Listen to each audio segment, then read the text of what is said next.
Hey guys, it's Ben the Coin Geek at Old Pueblo Coin, and today you're ready to tell me that I have lost my ever-loving mind. I'm pretty excited about it, actually.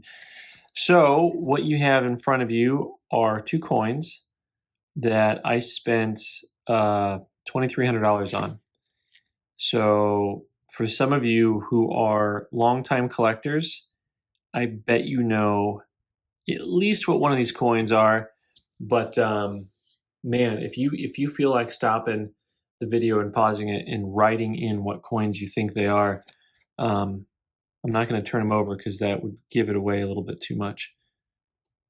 But yeah, these are both U.S. coins, and there it is. There it is. So let's go ahead and turn them over and see what we can see. For those of you who guessed chain cent on this large slug, you would be right. So the U.S. chain cent was the first issue of U.S. coins, basically, that circulated. It was amongst the first coins that were issued. It had the symbolism of the chain, that the union would not be broken.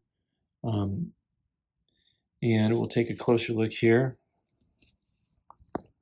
You can see the you can kind of make the words out up here on the left-hand side. States of America. And it actually has 13 linked chains for the 13 original colonies. And it says United there. And this one has the reading on the edge and then the vines. There's the technological mastery. They had some vines on the edge. Now the other side, it's hard to see the date. See, you can see the word Liberty up at the top, and then at the bottom the date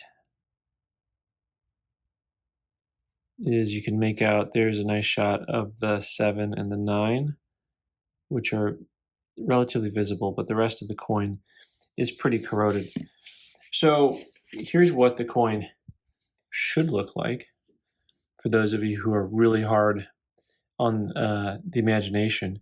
And this, anytime a US coin has an about good listing on it, AG, then you know it's really rare. And they made 36,000 of these, but copper just didn't survive. These things got reissued. Just a neat piece of history. The earlier US coins are really fabulous. So now that you were right about that coin, let's see if you know about this coin. I'm going to go ahead and take it out also, because at this point I don't know that I'm going to do much to the coin. Now, if you don't know, there is a bit of design on this side of the coin, and we'll go ahead and look at what that design is. Now, you still might be just thinking you've got no idea what that is, but this is a 1796 quarter. And it's relatively large coin in comparison to a lot of the coins that we look at today, because the coins were larger. So this is a $50, of course, and you can see how similar in size it is. But the earlier coins, they're all larger and they were thinner than the coins we're used to. This one's especially thin, I guess.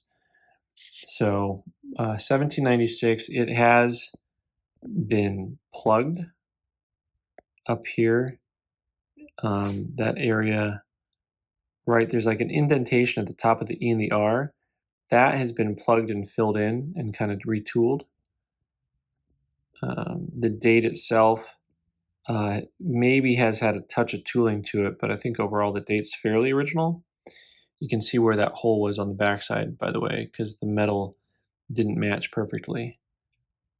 But somebody went ahead and filled the hole in at one point in time.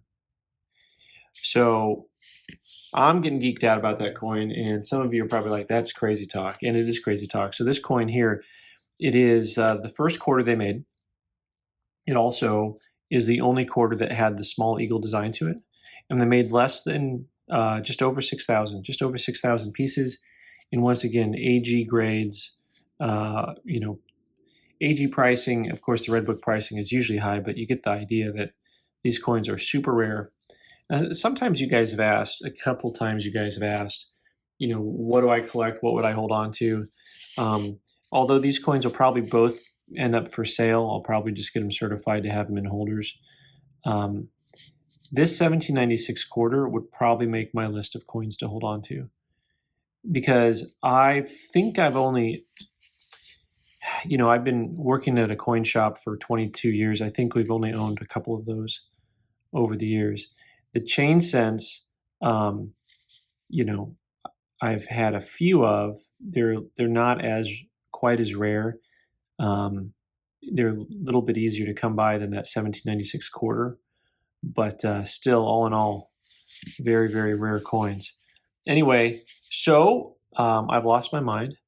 I bought 2 pieces of metal for like $2,300, and you guys can all make fun of me now. So thanks for watching. I'm Ben TheCoinGeek. You can subscribe by clicking on the button in the corner and watch more videos on the right side of the screen.